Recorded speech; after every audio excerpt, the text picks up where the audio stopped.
What is going on, Headliner Nation? Jake Fantasy Headliners. Hopefully everybody's doing great out there today. We're gonna have fun in today's episode because we're talking about mistakes, right? We all make them. None of us are perfect. None of us can see the future, but one of the greatest ways to avoid making mistakes is to know about them ahead of time. Heck, maybe you've been doing some of these things over the past few years and haven't really understood why you haven't found some success. Maybe these reasons are why, but we can fix it going forward here in 2021. Plus, I went out and I asked this question on Twitter, and I got a lot of funny responses. I'm going to screenshot some of those, throw them up here towards the middle of the show, so everybody can be involved in this interactive program, right? We like to involve the community. We do it a lot in the community tab. We do it through Twitter. If you don't follow me on Twitter, please go follow me on Twitter at FNTSY Headliners. There's a link down below in the description. We like to have a lot of fun over there. So like I said, I got 10 items today, right? 10 mistakes that can make you lose your fantasy football league. They're in no specific order. I guess you could say, they're chronological, right? Because I'll start here in the off season and I'll work my way through the regular season. But outside of that, they're not in any specific order. Plus, a little bit of a surprise. Now, this year in 2021, I've been telling people we're branching out, right? We're going to start doing a lot more fun things. And what is something that is tied directly to football and dudes for the most part? Eating, right? So we have a new segment called the Tailgate Chef with Chef John Pickard, and he's going to be giving us some tasty recipes here over the next coming weeks and months. Now, once we get into the regular season, we're going to be having a tailgate recipe of the week. This week, though, we're going to kick it off with our very first installment there of the Tailgate Chef. So that'll be here at the end of the episode. Don't miss that out. If you're looking for some tasty recipes to cook some food, we got you covered there as well. But now, let's head over to our top 10 mistakes here of reasons to lose in fantasy football here in 2021. Let me go ahead and change the graphic up over here. And now we can start making our list, right? So here, number one on the list, I'm going to putting too much stock into off-season coach speak. Do you know what that is? A lot of times here in the offseason, NFL head coaches will come out and they'll say things that you just want to hear. Our coach is going to come out and be like, dude sucks. He ain't going to make the team. No, you will never hear that in the NFL. Every player right now is the greatest thing since sliced bread, right? You'll see that a lot. What about Travis Etienne? He's going to be a wide receiver. He may go out there every once in a while, but he's not going to be a wide receiver. What about Jamison Crowder having a definite role with the Jets? Is he, though? I mean, you're really paying him a lot of money. What about this guy is the most talented player I've seen in a long time. The most talented running back I've ever coached. I mean, come on, I know you've seen quotes like this before. Bruce Arians is great for him almost every single year. What about, of course we want so-and-so here with this team. Of course we want him to be a part of this team for the future. I mean, come on, it's a business and we just don't know. You kind of have to weed your way through those things, right? They're going to always say the correct response. Very rarely do you ever see a coach or a player come out and really do real talk on the microphone. You know what I mean? We just don't see that very much in professional sports because they don't want the backlash. They're going to give you what you want to hear, right? That's how it is year in and year out. So don't put too much stock into what you hear coaches saying. Now, if you hear a coach saying something like, Pete Carroll, hey, we want to run the ball more here in 2021. We're really going to focus on the run. I mean, are you? I mean, Chris Carson can't stay healthy. You have DK Metcalf. You have Tyler Lockett. And then there's rumors out there of Julio Jones. I mean, are you really going to run more? I mean, there's just things that you need to pay attention to and ask yourself the question. Does this pass the smell test? I mean, let me take a look at this entire situation and see if this really makes sense. Does Etienne and a wide receiver make sense? Not really. If you want to use Laviska Shenault, you already have DJ Chark and Marvin Jones.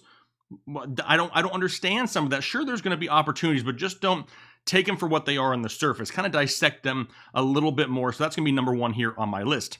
Number two, how about overreacting to off-season video clips or pictures on Twitter or any other social media outlet? I mean, is it just me? What is going on with all the quad talk this offseason? Everybody's focused on running backs' quads. We see pictures of Gio Bernard and Mike Davis and A.J. Dillon, and everybody's drooling over them. Newsflash. In case you haven't noticed, most professional athletes, they're in pretty good shape, right? Most of them are pretty muscular, I mean, except for Big Ben. But there's always that exclusion, right? More power to Big Ben. He's given dad bods all across America a fighting chance at making it into the NFL. But here's what I don't understand, right? Everybody's out there talking quads, like quad size matters. How about Christian McCaffrey? I mean, look at his quads. Is anybody looking at his quads like, dude has big quads? No, and he's arguably the best running back in all of fantasy football. Don't get caught up in stupid storylines. If we want to have fun with it, cool. If you're basing your draft pick selection off of quad size, that's a problem, right? I mean, you're going to see a lot of clips here over the coming weeks, over the coming months of OTAs and training camps and spectacular catches. And now all of a sudden, Cooper Kupp is the greatest thing ever since he made an amazing one-handed catch there in practice. Trust me, I get it. I mean, the guy made a great catch, but now everybody's like, oh, we need to really bump him up our rankings. Like, why?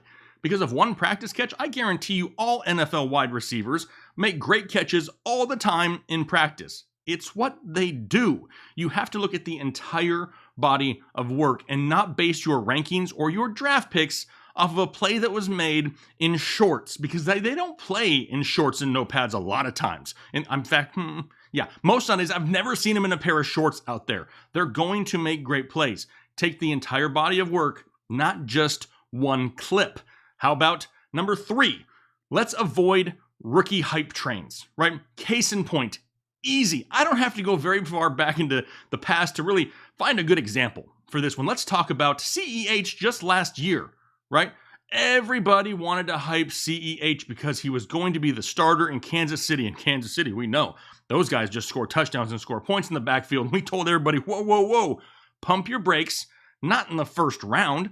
CEH is your running back 2. All right, I'll take that gamble, but CEH is your running back 1. No siree, not over here. And how did that work out for a lot of people?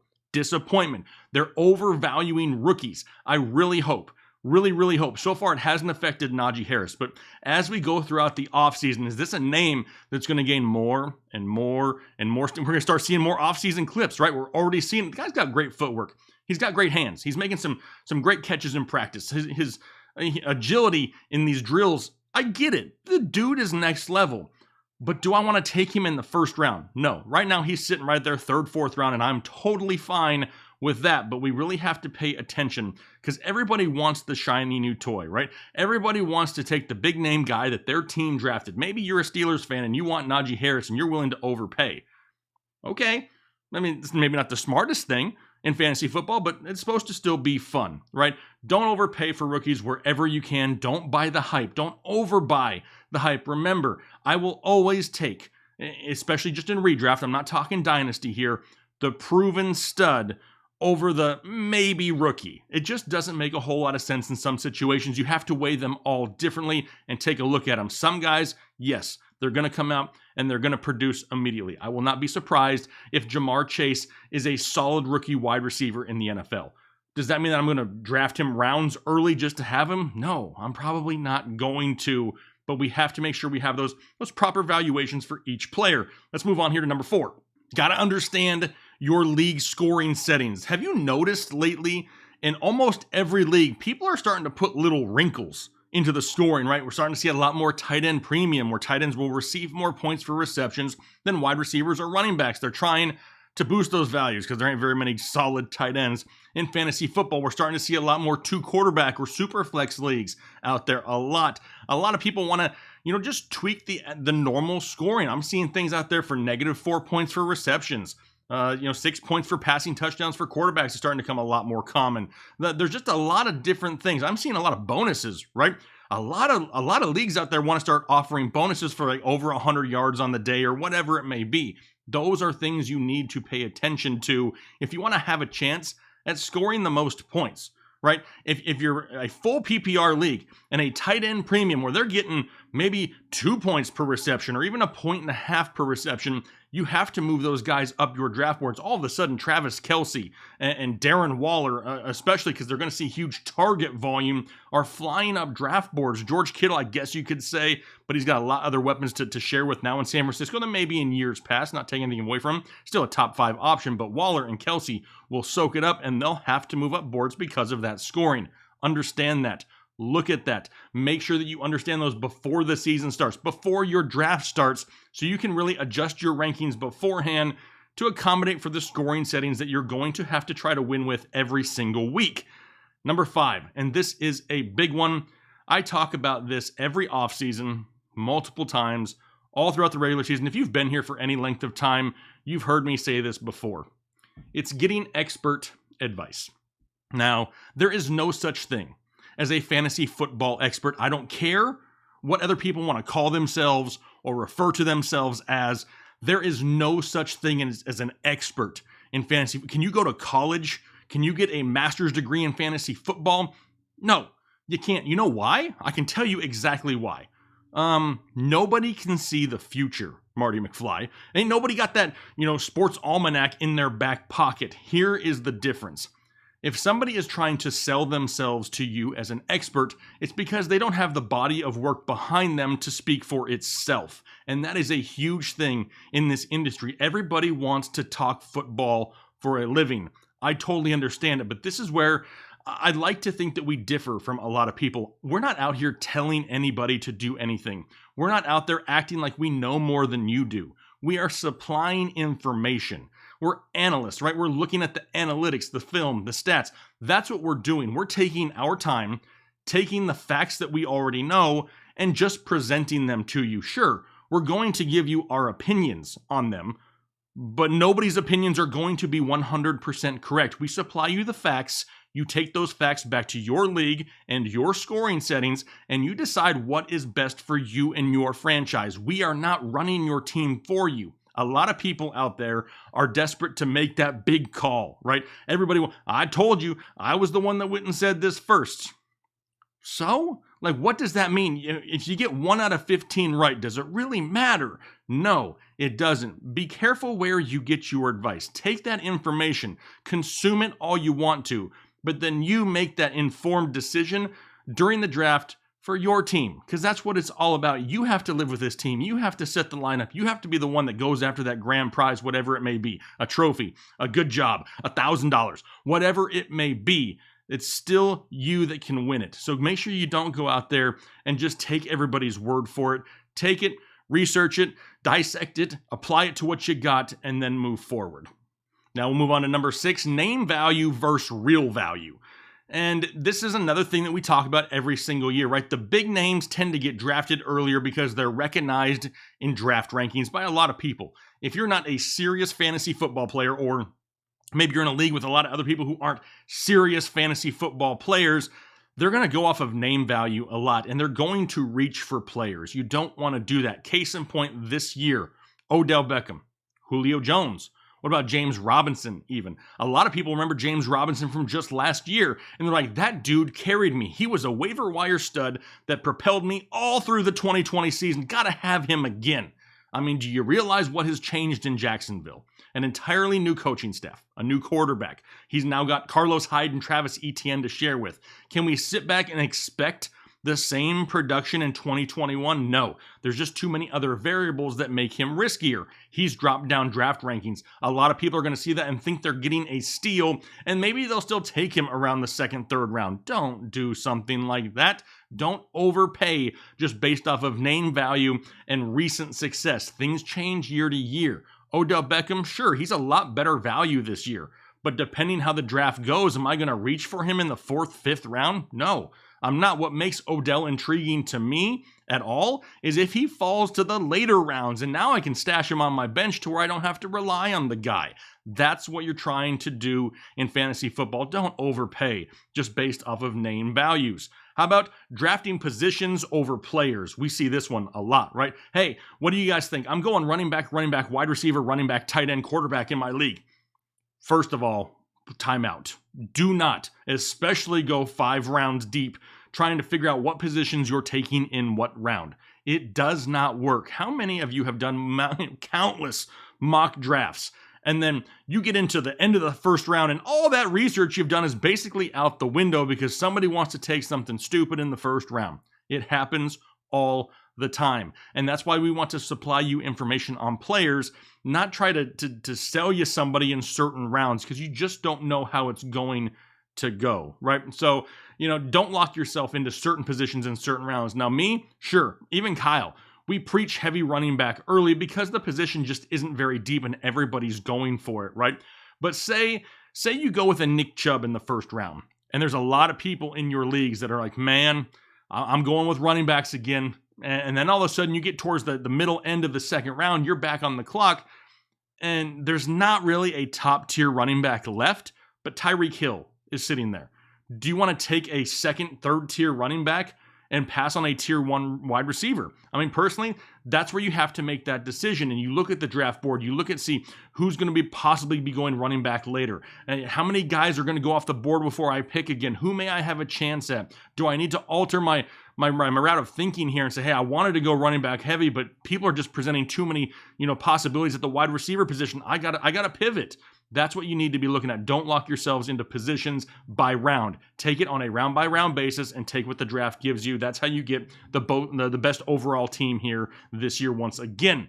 Number 8, bye weeks. Everybody's like, well, what about your bye weeks? Pay attention to your bye weeks. I don't give 2 craps about my bye weeks. I don't care if the majority of my roster is off on week 7 this year. Why do I not care? I'll gladly go 14-1 and dominate a league with the best players possible if it means I have to sacrifice 1 loss in week 7.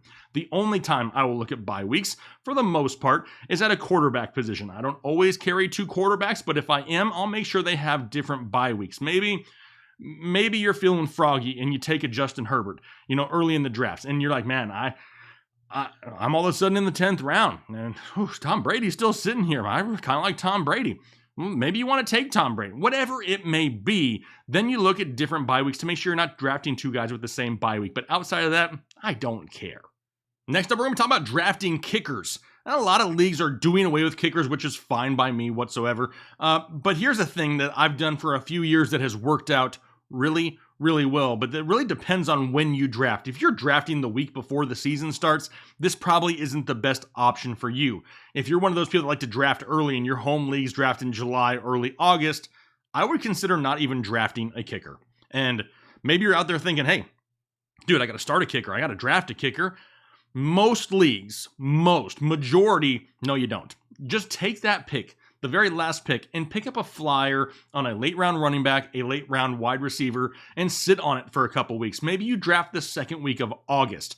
Well, you got almost a month before you have to start anybody. What happens if somebody gets hurt in the preseason, gets hurt at practice, and all of a sudden you have that handcuff or that guy who's going to get a bump in targets sitting on your bench all of a sudden, and maybe now the guy you took a round or 2 earlier has no value. Then you can drop somebody and pick up your kicker before that first week. But I always like to give myself that possibility at snagging somebody that has some sneaky upside. He's just waiting on one injury before he gets a larger workload to maybe propel my team. Buy yourself those extra few weeks, stash those guys on your bench, and then worry about a kicker right before kickoff. If you're concerned that you won't get a good kicker, there's like 2 or 3 top guys, right? We got Harrison Butker, Justin Tucker, and Young Ho or Young Hui Koo out of Atlanta. Outside of that, the only 2 things I look at is for offenses that could struggle in the red zone and for people who kick indoors. I want to take the weather out of the equation, and I want people who aren't going to be able to punch it into the end zone, and they're going to be reliant on field goals because I'd rather have the 3, 4, 5 points than I would the 1 point extra point. That's really how I handle kickers, and maybe that's something that can help you out. You never know. Look at it last year. What if you would have taken a James Robinson at the very last round of the draft last year instead of a kicker? Then you wouldn't have to be reliant on winning the waiver wire lottery a few weeks into the season. Just something to think about. Last one I have on my list, and we're going to get into a few more from Twitter. Blowing up your team too early. We see this all the time. It's week 1. You lose. All of a sudden, Chicken Little's in the building. Sky is falling. My team sucks. What am I going to do? My season has ended. I can't believe I drafted these players. What am I supposed to do now? It's week 1. Like, it's okay. You're not out of it yet. How many of you have played fantasy football for a while and rattled off 4 or 5 wins there to end the season and make the playoffs? Because once you're in the playoffs, anything goes, right? I mean, once you make it to that point, it doesn't matter. Don't blow up your team too early. Give it a few weeks, 2, 3, 4, 5 weeks even into the season. If you have players who are underproducing, then you can look to start making moves. Don't overreact to early season struggles. A lot of players in the NFL start slow, right? If they don't get a whole lot of run in the preseason, they didn't get a whole lot of run in 2020. They're finally getting a chance to this year. And if they start off a little bit slow, let the team work the kinks out and don't give up on studs too early. I've seen it so many times. I forget this guy. Jonathan Taylor sucks. I'm dropping him. How did Jonathan Taylor do down the stretch last year? The last thing you want to do is drop a player that you gave up on way too early Have somebody else in the league pick that player up and then kick your backside with that player the entire second half of the season. It's not fun. You don't want to do it. Don't blow up your teams too early. It's a huge mistake. But now, let's head over to see some of the guys we got from Twitter. What are some of the responses we got from our question over here on Twitter? I'll put them up here on the screen. And this is a good one right here. What about from Alex? At Alex27 Solano says, team bias, right? Drafted Todd Gurley in the first round in 2019. Ouch. A lot of people will do this, right? It's their favorite team. They're going to stack players from their favorite team because they want to cheer for their favorite team all year long. And I understand that, but be prepared. If that team struggles, if that player struggles, whatever it may be, it's going to hurt your entire roster. So you got to make sure, it kind of goes back to that name value versus real value, right? You may value the name more than fantasy football values it. And that's where you really got to make that clear definition. Are you going out there and trying to have fun, or are you trying to win? So that's a great one right there. What about, let's see here, Need Upside. Our boy, Need Upside, always, I mean, he's one of our patrons. He's on Discord with us. Great response here. He's at Gansfield. It says, drafting a quarterback early. That's a big mistake, right? We always say avoid that because there's so many talented quarterbacks that you can get in the 7th, 8th, 9th, 10th, 11th round. What about not having extra depth at running back and wide receiver? Great right there, right? You want to make sure that you have that opportunity to bring in somebody solid off your bench. And that's why we say, hey, those middle rounds, just stack it up, baby. Just stack it up. Get your running backs early, stack up them wide receivers so you have that potential depth. And then lastly, not working the waiver wires every single week. Great point.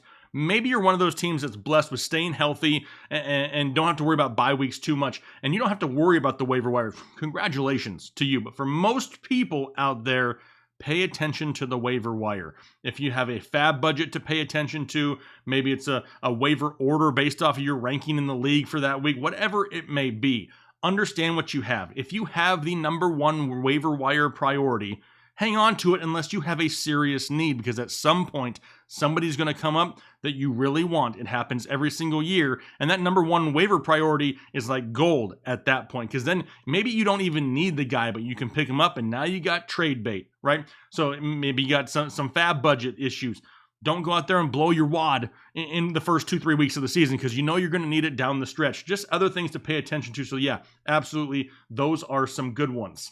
It's another good one right here. Save Monarchs at Utter Fantasy says, picking players because I haven't had them on my team before. I like this one. Never had Julio before last year. Never had Eckler.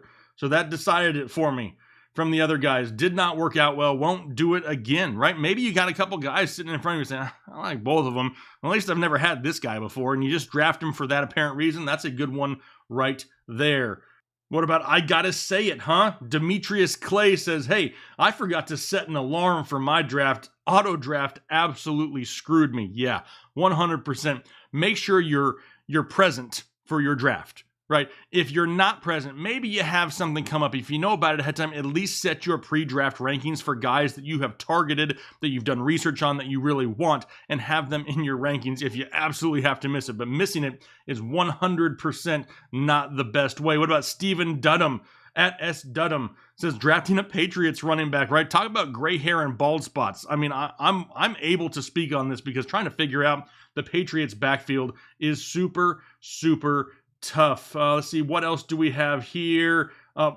Here's one. Bassawan at Balladurd says, not listening to fantasy headliners. That man right there is a smart man. Absolutely, we love to see that whatsoever. CJ to 5'9" at Vaya con Dios, bruh. Okay, sorry, I probably butchered that. I didn't say it fast enough in a good enough accent. But he says, the first two picks being running back, no matter what.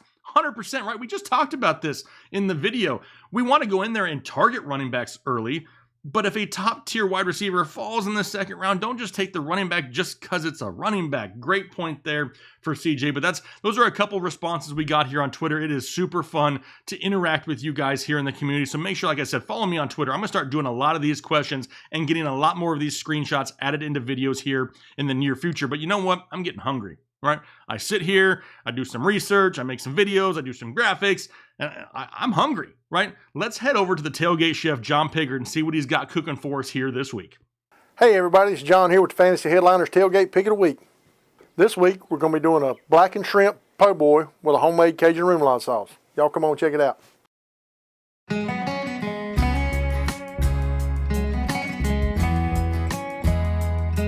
All right, we're gonna start off this week with our sauce.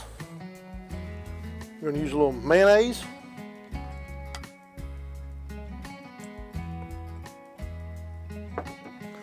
Sour cream.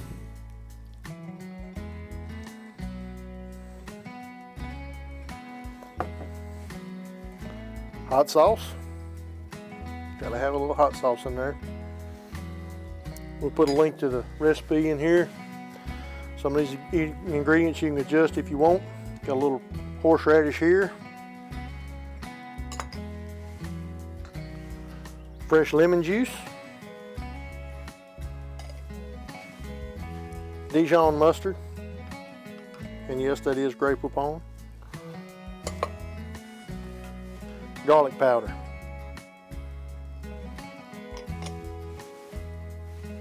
Honey.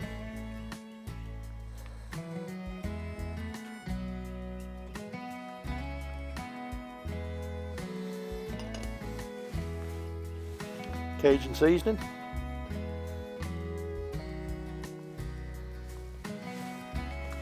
And a little Worcestershire sauce.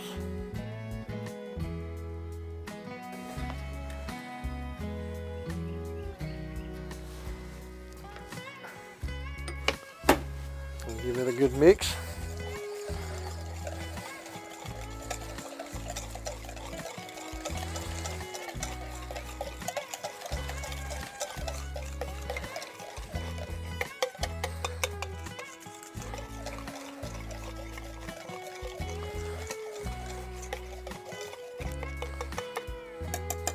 And this is one of those things, if you got time to make this a day or two ahead of time, if you'll let it sit, it just kind of marinates the flavors together. Just makes it that much more better. All right, now that we got our sauce made, we're gonna prep these shrimp. Got about a pound here of really nice plump shrimp. And we got none of them little bait shrimp you use for fishing bait. We got some big shrimp. I'm a big guy and I like big food.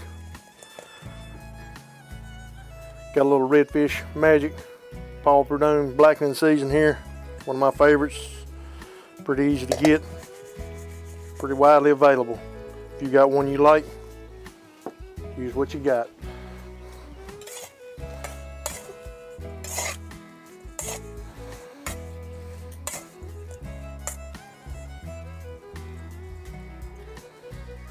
Alright, so we're getting ready to put our shrimp on. You want to cook these things pretty hot and fast. That's on a medium high heat. Gonna put a little oil on here. And we're gonna put them shrimp down.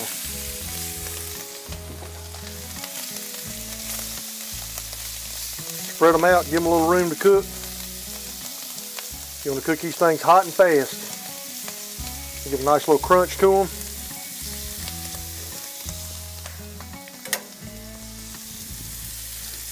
Give them about 2.5 minutes to side, flip them. Don't overcook them where they'll turn into a rubber band.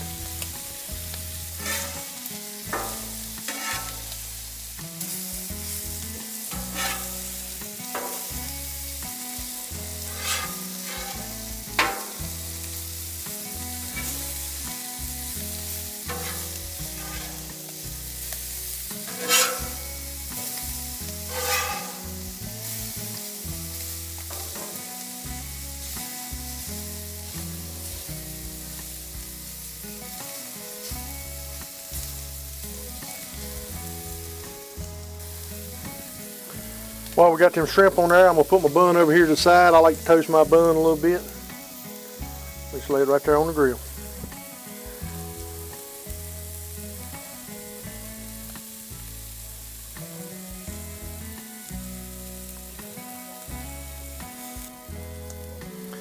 All right, these shrimp ought to be about done. You want to check them there. They should feel firm, not too squishy, not too hard. Got any concerns? Cut one open, look at it. And remember, these things will keep cooking when you take them off.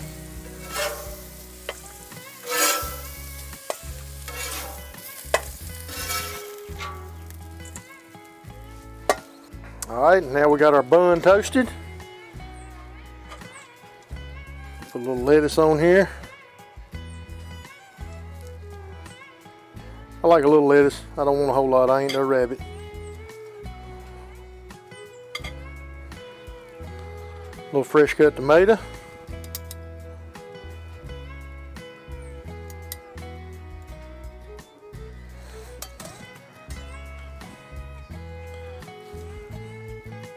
Put a few of these shrimp on here. Can we get 4 on there? I don't know. It's going to be pretty full. And then a little bit of our homemade Cajun remoulade here.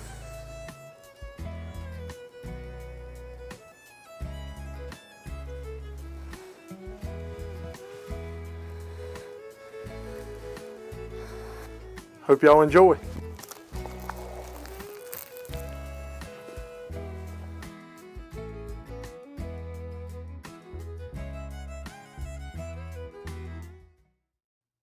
That's what I'm talking about right there. Appreciate you, John. And hopefully you guys enjoyed the first ever segment here of the Tailgate Shift. Like I said, we're going to sprinkle these in throughout the off season, but come regular season, we're doing a Tailgate Pick of the Week where we'll have a new recipe for you every single week. And we're looking forward to doing that. A lot of other things coming down the pipe that we're going to start sprinkling in. So make sure you hit that subscribe button here. As you can see over my shoulder, we got a lot of things to start giving away. I got a Jonathan Taylor football, a Cam Akers mini helmet, a CEH jersey, a Miles Sanders jersey. I mean, we got a lot of stuff to start giving away here in the coming weeks, in the coming months, and you do not want to miss out. Hit the subscribe button, hit that little notification bell, and consider, following us on Twitter, right? There's a lot of other options to get content. And we want to make sure that we just involve you, the community, because that's what it's all about over here, is the community type of feel. You're not here just watching somebody else that you can never talk to and never communicate with, and you just sit here and listen. We don't want that. We want to be a part of this with you guys, and we look forward to doing it here once again in 2021. So leave me a comment down below. What are some mistakes that you've made? If we can see anything funny that we haven't covered yet so far, maybe I can add it into a future episode. So leave those comments down below. I'd love to see some of your guys' stories. But for now, hopefully you guys have a great rest of your day, a great weekend, and we'll talk to you later.